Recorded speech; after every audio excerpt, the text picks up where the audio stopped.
What a day it has been. Starting first session, it was Khurram Shahzad and Mir Hamza just going right through the top order of Bangladesh. We almost booked our tickets, but then it all changed coming into that second session.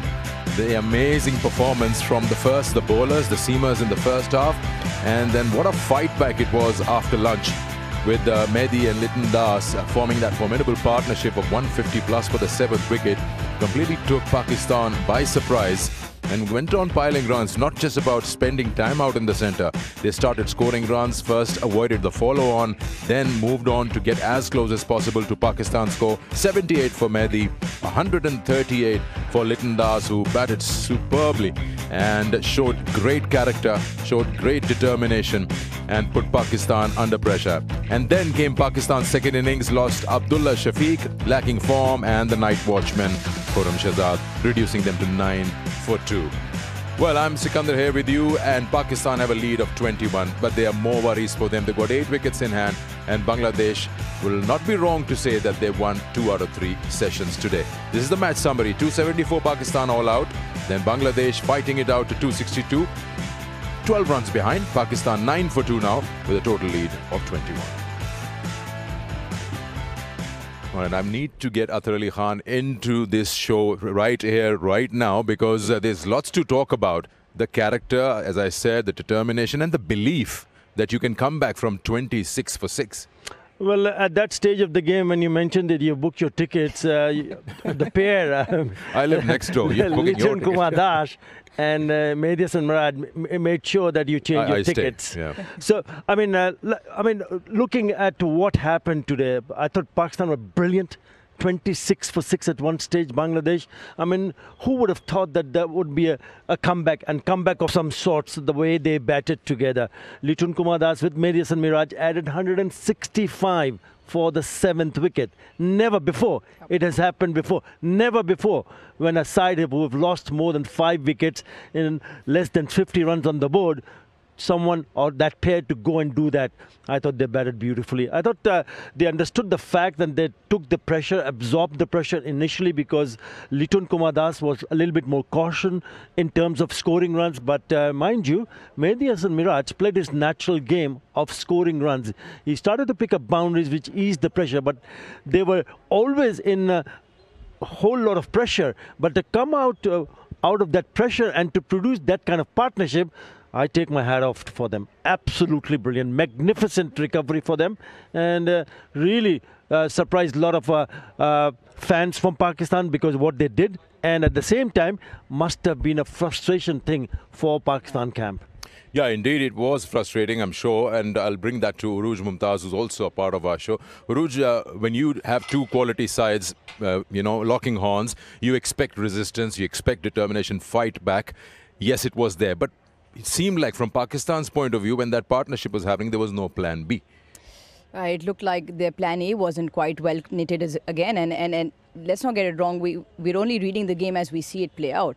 When Mehdi and Miraj and Liton Das were there, Athar alluded to it quite nicely. They absorbed the pressure, but then came a time where they pushed back and applied the pressure to the opposition. 2 very different things and one step over the other. And that was brilliant. So that partnership brewed. But to me, it's what happened after that. When Hassan came in with Liton Das, Pakistan just allowed for things to play out, just expecting that they would pick up Hassan's wicket. He ended up playing 50-odd deliveries, and he spent time, and it was almost like a waiting game. Remember, Bangladesh doesn't have anything to lose. Pakistan needs to win this game. So Pakistan needs to be proactive. They need to be calling the shots. And Liton Das was dictating that entire partnership of 70-odd runs. They played out more than 150 deliveries, and nothing different transpired. Liton Das was, like I'm saying, he was able to take the singles on, and that's what my problem was, that Pakistan now staring down a battle. They've lost 2 wickets, and don't forget, a week ago, Pakistan in that innings where they came out to bat didn't quite put up the show they'd hoped for. So that'll be ringing in the back of their mind, and suddenly, like you said, the first session to Pakistan, Bangladesh has now probably got Pakistan under the pump.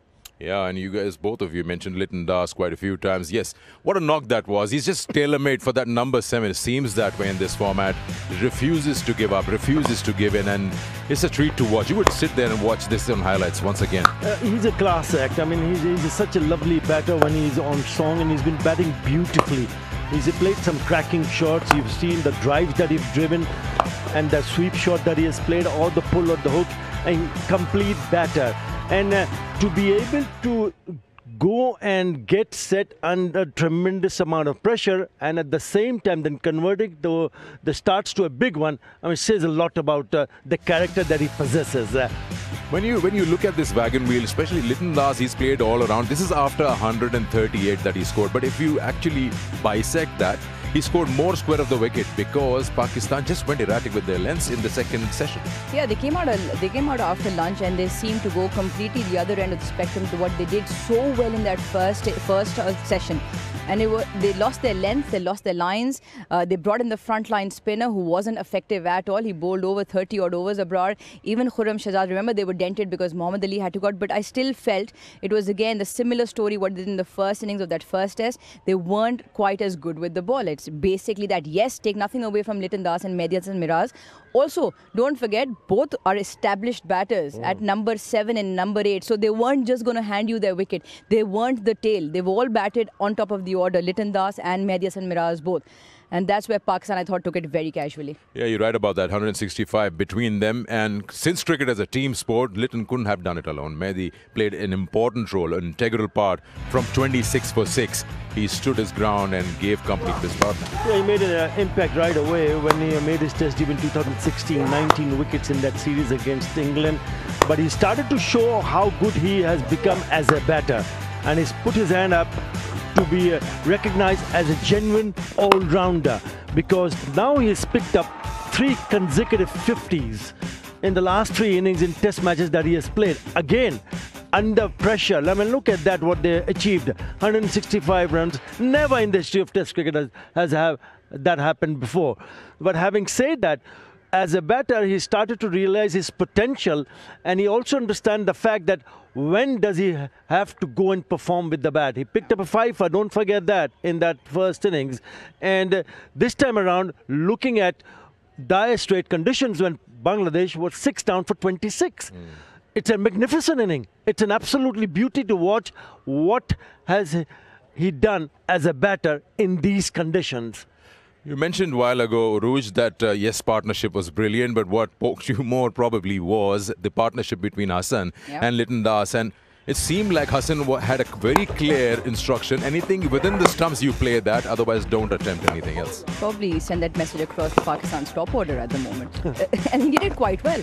Again, it wasn't about the runs. It was buying time into the game, sticking around with Liton Das while he consolidated runs. And he played out 51 deliveries. And you almost thought, when is this going to end? Because Bangladesh has the advantage of playing the waiting game.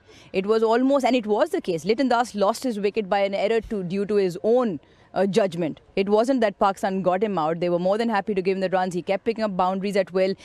Even with when they started to bounce Hassan, I thought again that plan with the short ball, that's not Khurram's strength. He doesn't have the pace to get him out in that fashion. So I just thought Pakistan allowed that partnership to flourish, in a very important partnership in the end. Yeah, and don't forget, he's got 2 wickets also just after coming back. So I think the last session actually gone to Hassan. We'll come back and talk more about it. Now, where is this test match heading? With 3 days done, 2 days to go, Pakistan have 8 wickets in hand. How many runs can they pile on, and can they pose a challenge to the visitors?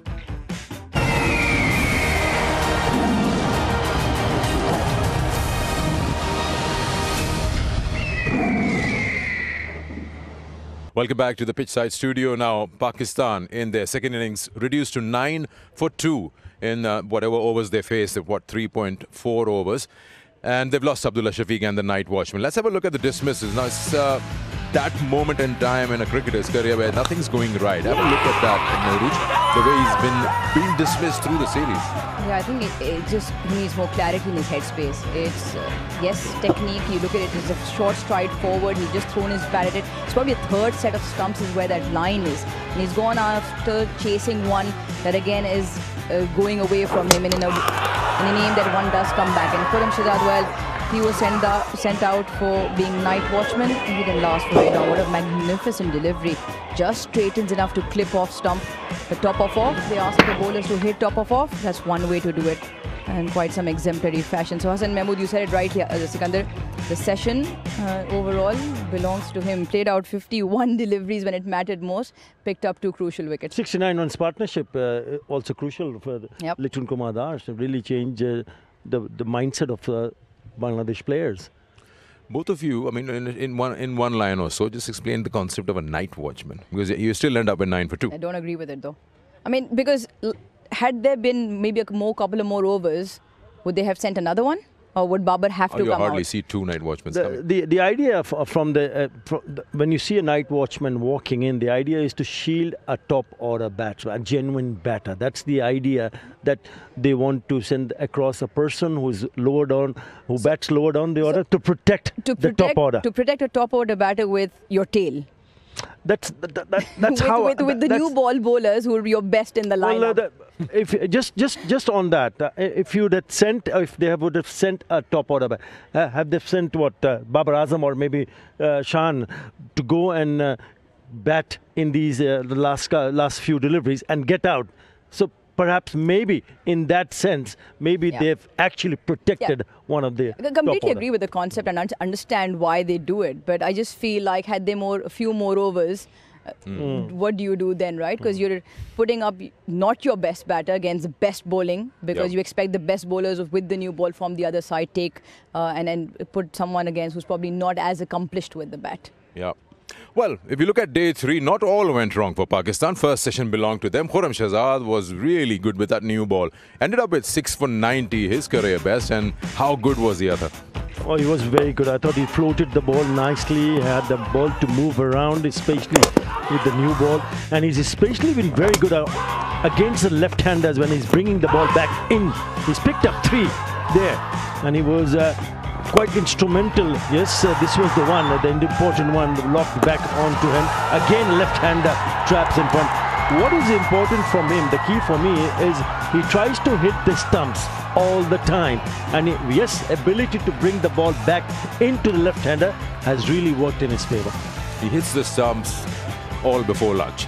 After that, it all changed. I don't know what was there in that lunch, but completely the whole thing overturned. I think that credit should go to the 2 batters who fought it back. I mean, who would have thought of how many times do you see a side 6 down for 20-odd runs and they come that close to a first inning score of the opposition? Now, a quick one before we wrap up the day from you guys. Of course, result is very much possible, but where or how many runs do you feel Bangladesh will be comfortable? Lesser the better. But what is the maximum range? Well, I think we still... Now, the problem is there's certain weather looming for tomorrow and day after, which doesn't look very good in terms of rain. So we might have interrupted passages of play, which makes it slightly more challenging. Had you 2 complete days, yes, the lesser the better. But I think with Pakistan and with the Bangladesh on top of them, anything around the 200 mark or less, Bangladesh would be very happy. However, the surface is slightly tricky and they're going to come out batting 4th. And Pakistan, I think that's probably the higher borderline Bangladesh would hope for. Yeah, that would be my question. Say if there's no weather issue, how do you see this pitch on day 5 and Bangladesh chasing whatever total? You see, there are two things which comes to my mind. One is that the number of runs that will be given as a target to Bangladesh. The other is, for Pakistan perspective, how many overs do you want to bowl out Bangladesh to win the test match and then square the series? I mean, it's a critical decision for the skipper and the team management. But I think Bangladesh will be happy to see what has happened so far. They picked up 2 wickets. They will be telling themselves, okay, let's come back. Don't worry about the runs. Let's see. Let's stay a little bit more disciplined, because let them work hard on the runs. The wickets will come. And let's see how this test match pans out, because you have to bat last on this surface and have to have that belief that next time around while batting, they need to put up a better show, because 26 for 6 is not going to win you matches. All right, so 21 ahead Pakistan, and let's see where this goes. They've got 8 wickets in hand. Do join us for some action on day 4 for this test match, which is the second one, here from the Rawalpindi Cricket Stadium, and 9:10 is when our coverage starts. 9:45 is going to be the first ball. And I'll tell you, if you're anywhere else, you're missing out on something very, very important. Thank you guys for joining me. Thank you all for joining us. We'll see you in the morning, 9:10 a.m. So make sure you're here.